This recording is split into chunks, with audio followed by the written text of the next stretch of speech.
is CTV News. Good evening. Thanks for joining us. It ain't good news to start. Another hit at the pumps coming. Gas prices are expected to climb 5 cents overnight, while diesel soars 17 cents. CTV's Bob Belichico breaks down what's driving the spike and when drivers could finally catch a break. Unfortunately, as a consumer, it's out of our hands, right? But it is getting out of control. Gas expert Dan McTagg predicts a 5-cent increase in gas prices overnight and diesel up 13 cents Friday. He says he hopes to see a drop of a cent as early as Saturday. It was $1.20 per liter back in January, and we're at $1.63 today. So I don't know how much longer we can go on like this, but there has to be a resolution at some point. Local developer Andrew Lennon has a fleet of 5 trucks he fills twice a week. It's definitely affecting us. You know, you can't charge your customers for travel costs, so it is what it is, though. We got to keep moving. McTagg says Wall Street is manipulating the price of oil. Rather than raising prices because you won't be able to meet all that demand, you actually drop prices. It's insane and it's wrong, but it's being highly manipulated. He says the lowering of oil prices heightens demand, which in turn creates a supply crunch. McTagg says in the U.S., the petroleum reserve can't go under 300 million barrels of oil without creating operational problems. It's currently at 319. If you have that much of a deficit, it means that to catch up, we literally have to have the world economy shut down and do nothing for the next 2 to 3 weeks, and that's not likely to happen. He points out that the current supply crisis sees a shortage of 1.3 to 1.5 billion barrels of oil. He says the world uses about 100 million barrels a day. You need to have 40 or 50 vessels go through the Strait of Hormuz with 1.5 million, 2 million barrels of oil and other refined products. We're lucky if we can get 2 or 3 now. And after today and the events of the past 24 hours, perhaps as little as none. McTagg feels the Trump administration not only has to deal with war, but also the current short selling of oil. That's likely to snap back and hit all of us. It may be short-term gain, because the prices aren't going up as much as they should. They're being prevented, but it means long-term pain. To get over this is going to take months, if not years, not just a couple of days. Bob Belichico, CTV News. A Sarnia city councillor has been cleared after a code of conduct investigation into his social media posts. The complaint stemmed from posts about a new Indigenous art installation at City Hall, including one where Bill Dennis wrote, quote, "Put that in your pipes and smoke it." The city's integrity commissioner ruled the posts were political speech, saying they deserved a political response, not discipline. A motorcyclist is dead after a crash in Chatham, Kent. Police say a motorcycle and another vehicle collided at the intersection of AED Shad Road and 9th Line in North Buxton just before 1 Wednesday afternoon. The 31-year-old rider died of his injuries. Anyone who saw the crash or who has information is asked to contact Chatham Kent Police or Crime Stoppers. An impaired driving arrest in Windsor quickly turned into a gun bust. Police say they found a man passed out behind the wheel on Walker Road at 3:30 in the afternoon on Tuesday. Officers say they then discovered open alcohol, signs of drug use, and a loaded handgun inside the vehicle. A 30-year-old LaSalle man now faces several charges, including impaired driving and firearms offenses. And Windsor police have laid 17 charges following 2 child grooming investigations involving alleged human trafficking. Investigators say a young girl was groomed after meeting a suspect using the name Jack on Snapchat. Police allege she was given alcohol, food, and marijuana in exchange for sexual acts. A 26-year-old was arrested in April. During the investigation, a second victim came forward, leading to the arrest of a 27-year-old who allegedly used the alias Sam on Snapchat. 2 other suspects remain outstanding, and investigators believe they may have additional victims. Another spike in opioid overdoses has triggered a fresh community alert in Windsor, Essex. The health unit says 29 people overdosed between June 28th and July 4th, including 19 cases involving fentanyl. It's the second community alert in less than a week, following 6 suspected drug-related deaths and 18 overdoses the week before. When seconds count, Lakeshore wants life-saving equipment closer than ever. The town is launching a new program to help nonprofits and service clubs buy AEDs, covering up to 75% of the costs. The devices must be accessible to the public around the clock, as officials say early defibrillation can more than double and in some cases triple a person's chances of survival. $10,000 has been set aside for the program. this year. It's a mystery that's haunted Ontario for 38 years. Now, OPP are sharing new evidence and a new documentary in hopes of solving the disappearance of a young woman who vanished without a trace. CTV's Hannah Schmidt reports. And I can still see her walking through the crowd, and I don't know how many times I woke up just screaming, "Don't." She was a daughter and a sister, the only girl in a family with 4 brothers. She had a wicked sense of humor. She was playful, devious. She loved to play pranks on people. But on a hot July-long weekend in 1988, 25-year-old Lois Hannah vanished. I know that this case has followed investigators for decades. It's forefront in people's minds, even though it's been 38 years. Lois was last seen around 11:45 p.m. on July 3rd after attending a homecoming dance in Lucknow, Ontario. Her brother, Dave, watched her leave the event, but never saw her again. The next morning, Lois didn't show up for work. Concerned, a co-worker went to check on her. There was one of those really very, very small bathroom windows, the little sliding ones, and it was cracked open just a tiny bit, and so I was able to fit through that window. But as soon as my feet landed in the tub, I was overcome with a sense of dread. Her purse and her keys were in a sideboard table. She'd turned on her TV. She'd made a cup of tea.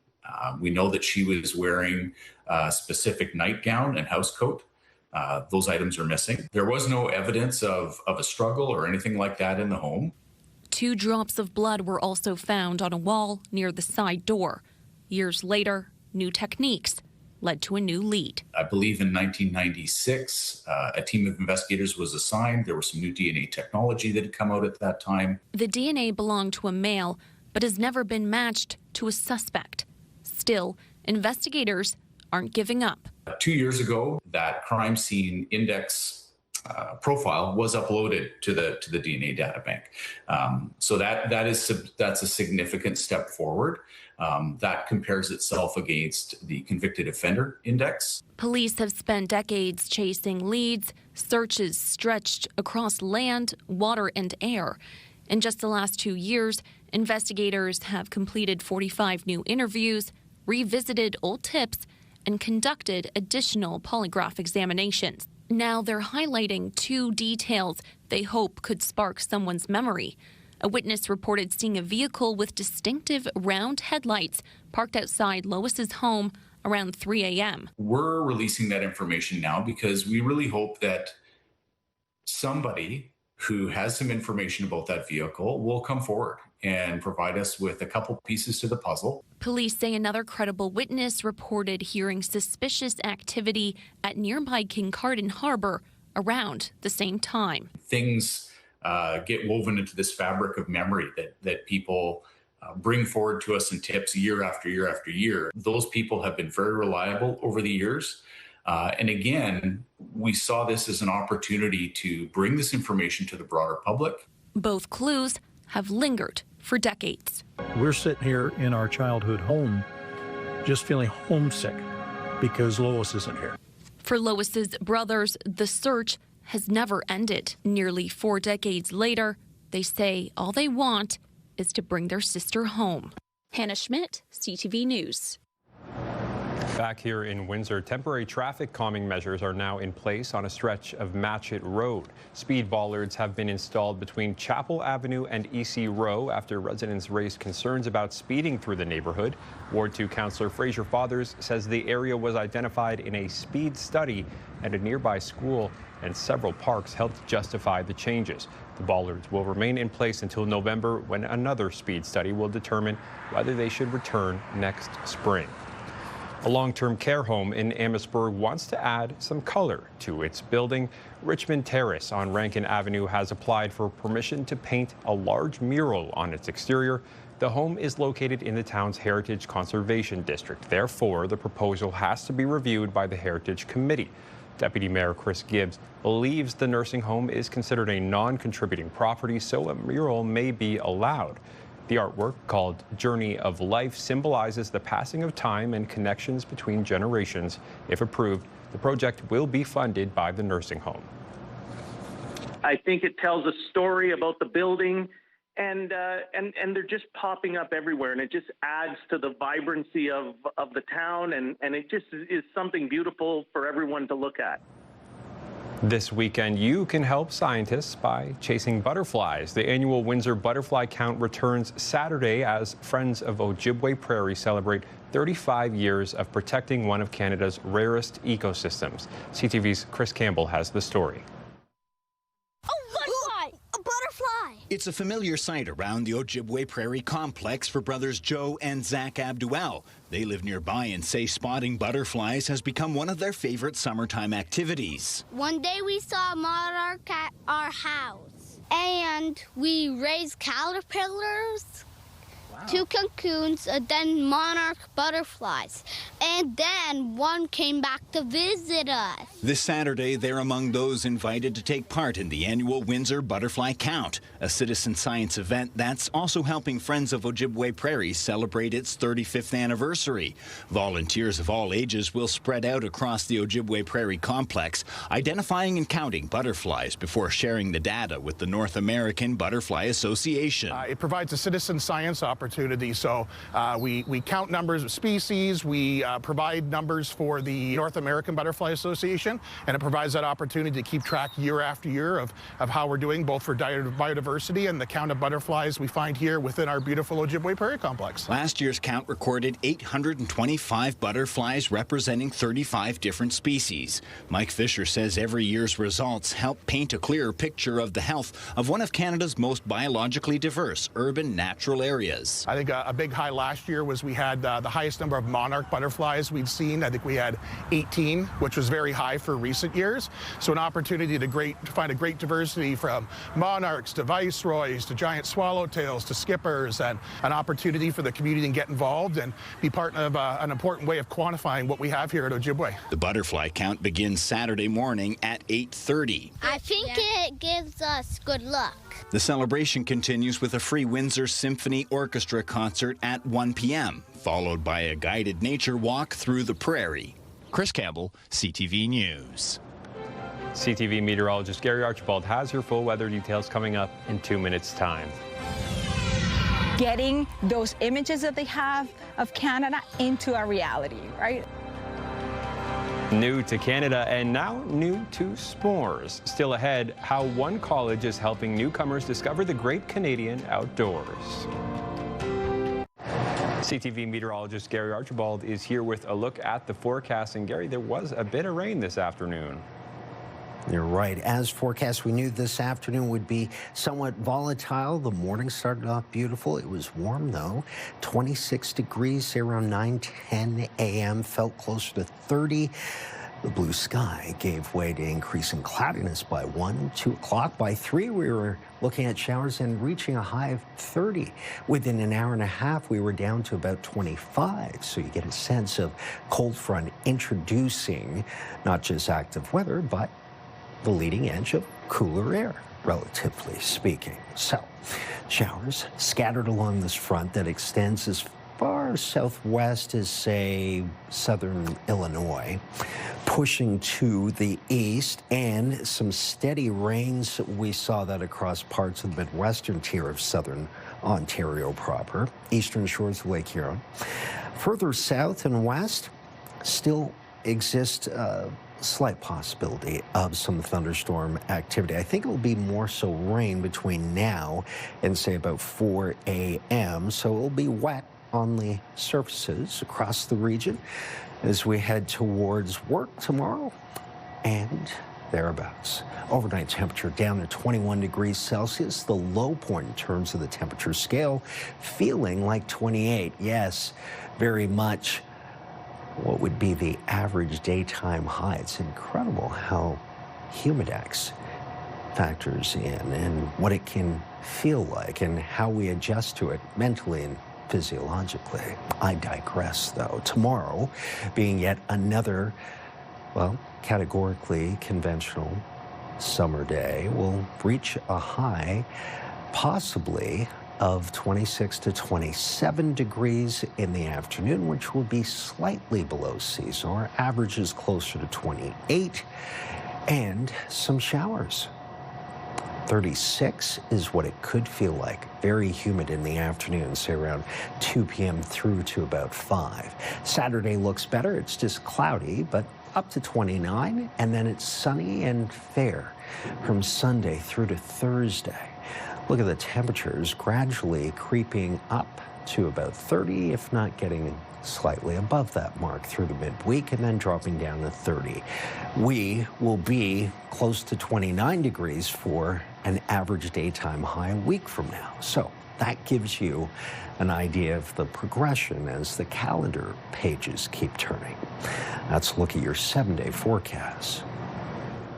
Thank you, Gary. It's a health outbreak happening right next door. A parasite has sickened more than 1,200 people in Michigan, raising questions about the risk here at home. CTV's Adrian Gabriel has more.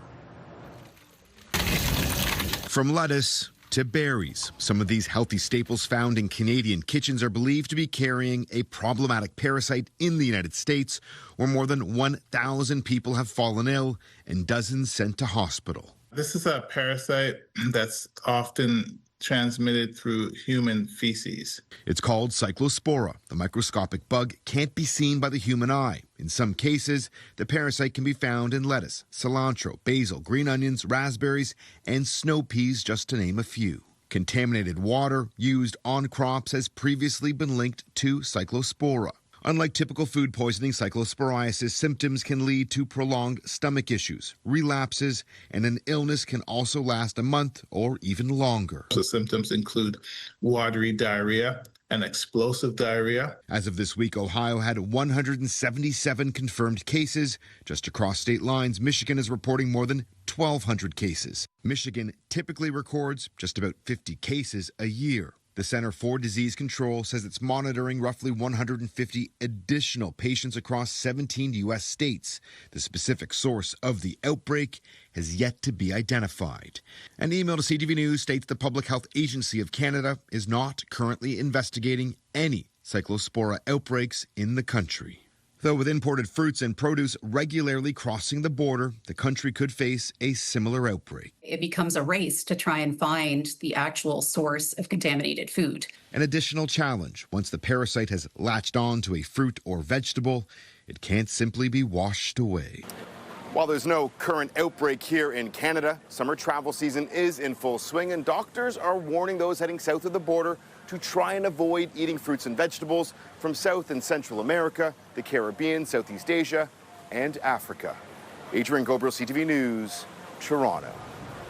To the Middle East now, where the ceasefire deal is at risk as Iran and the U.S. launch more attacks and exchange fire. CTV's Joy Malvin reports.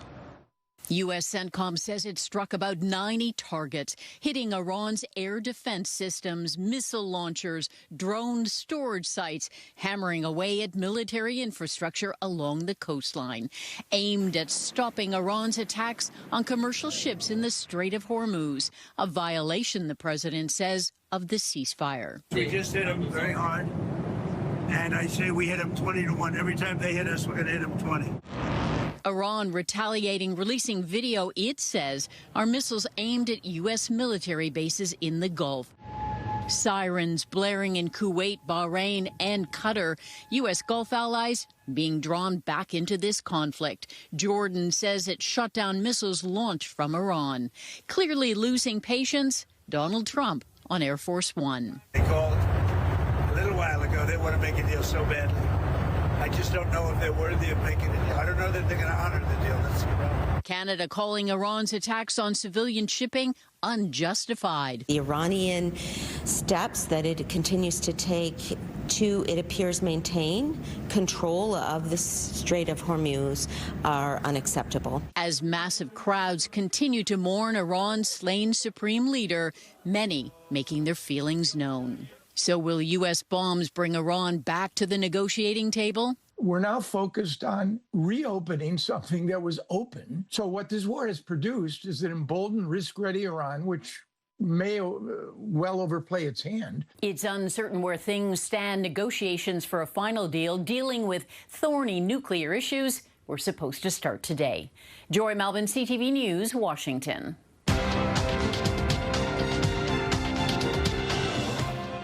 Stock markets rose today as easing oil prices brought more calm to financial markets. In Toronto, the TSX gained 265 points, and in New York, the Dow added 139, and the Nasdaq is up 336. The Canadian dollar added a modest 0.03 of a cent. On commodity markets, gold gained more than $58 an ounce, and oil lost $1.44 a barrel.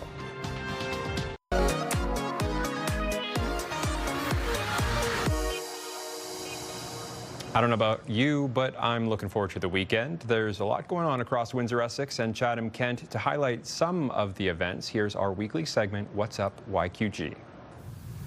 Yeah, we have another fun summer series to talk about. Johnny, I know you're a fan of the Riverfront. Huge fan, love Coventry Gardens, love Rion Park. We've got Michael here to tell us about the Riverfront Summer Series. So Experience Windsor is happening all summer. There are free skates, there's free swims, neighborhood parties, and every ward, and of course, our Riverfront Summer Series starting this Saturday.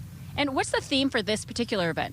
So it's a retro, it's a riverfront rewind, and takes us back to all the great decades that we've spent here in the city of Windsor. And we're going to celebrate things and get a little nostalgic along with some great entertainment. Yeah, speaking of nostalgia, I think as far as like vintage stuff, would my 2014 Equinox fit in, or is that not quite? I'm not sure those are the vintage cars we're looking for, but I appreciate your Equinox. I have one too. Yeah. No, we're looking at some nostalgic lawn games. We're setting up a family area where the family can get together and play games, and we're going to have some photo ops that'll be really cool as well. The vintage cars, and we'll just remember what the summers were like in Windsor. And tell us a bit more about the entertainment. I hear there's some cool bands coming too. There's some great bands. I mean, we're going to kick things off at 4:30 with Big Louie and the band, and then we're going to move to DJ Kim Owens. A lot of people from Windsor will remember Kim Owens. And then we've got the quintet from the Windsor Symphony Orchestra playing at the other end of the park.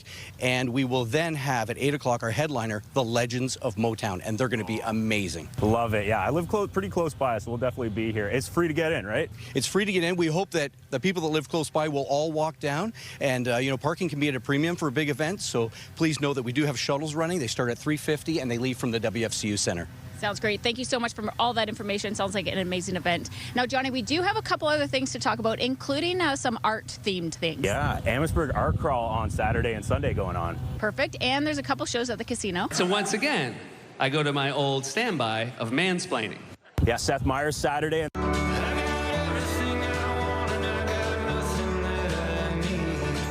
And then Lord Huron on Sunday. Awesome. And something for the kids as well. Yeah, if you want to meet the folks from Paw Patrol, they're going to be at Devonshire Mall. Ace is on the case. Thanks, and that's What's Up, YQG. Also this weekend, classic cars are rolling into a different event in Riverside for a good cause. The Riverside Minor Baseball Car Show takes over the ballpark Saturday, featuring dozens of classic rides, including about 20 Corvettes. The event is raising money for the Miracle League, helping more kids with disabilities get the chance to play ball. We have a waiting list of people that want to join in the fall. We have a season in the spring, and we have a season in the fall. So we're going to expand the program in the fall to include more teams. So we're going to have to add another hour and a half to the program in the fall.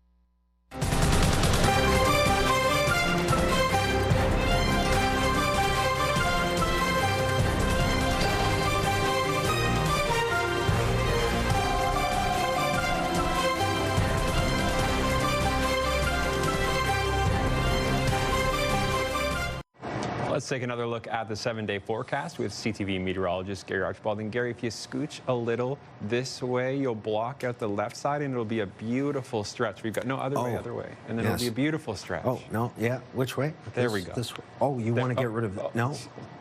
Yeah, let's get rid of the rain. The rain, I get it, right. Well, for growers and anyone dealing with distressed vegetation on lawns and gardens, the rain is welcome. But planning for the weekend. Now, Saturday does have a cloud icon. It should be a cloudy but dry day for the most part. Probability stat at 20% or less. As of right now, we're projecting highs of 29, both for Saturday and Sunday, and sunnier on Sunday. Perfect to begin the week. And next week, the average temperature is close to 31.5 degrees Celsius. In fact, from Saturday through to Sunday, that's 6 days where rain is not expected. Let me make sure I get this right, though. If I want to go on this side, I go here, oh yes, I got to stand here. It's opposite, ladies and gentlemen, the way I have to look at the monitors. Wherever you are, enjoy your weather and a good night's rest, and be prepared for rain tomorrow. Good night. Thank you, Gary. But yes, after that rain, a nice weekend ahead. If you want to go camping, it's a summertime tradition for many Canadians, and now some newcomers are learning all the skills required to get out there and pitch a tent themselves. CTV's Curtis Goodrum has the story. First step, cracker. What's the name of this? Cracker. Newcomers to Canada are getting a taste of Canadiana. Chocolate and marshmallow combination known as the s'more. The marshmallow, it's yummy. These newcomers are students with Northwest College's LINK program. It provides lessons to help refugees learn more about their new home and build a connection with the culture. There's always a gap when our students get to our country. You know, they can learn language, but it's building that connection, getting those images that they have of Canada into our reality, right? It's like, okay, this is what I thought it was, but this is what it really is. Aside from making s'mores, these students set up tents. You're going to want to pick a piece of ground that is very flat. Went for a hike and learned how to properly use bear spray. It's a new knowledge for me, because I didn't know how to make this one. But today, I'm very proud. LINK students at Northwest say this event gives them the skills they need to explore Alberta's parks and wilderness. I learned. Now I will come. I will try. I would like to come next month here, again and again. So now they really want to take it to another level and keep on connecting, because we have broken that barrier. While moving to a new country isn't always a walk in the park, the instructors hope this lesson will make exploring the province a piece of cake. Curtis Goodrum, CTV News, Elk Island National Park. That's our time for tonight. I hope you'll join us tomorrow. For now, I'm Travis Fortnum. Take care.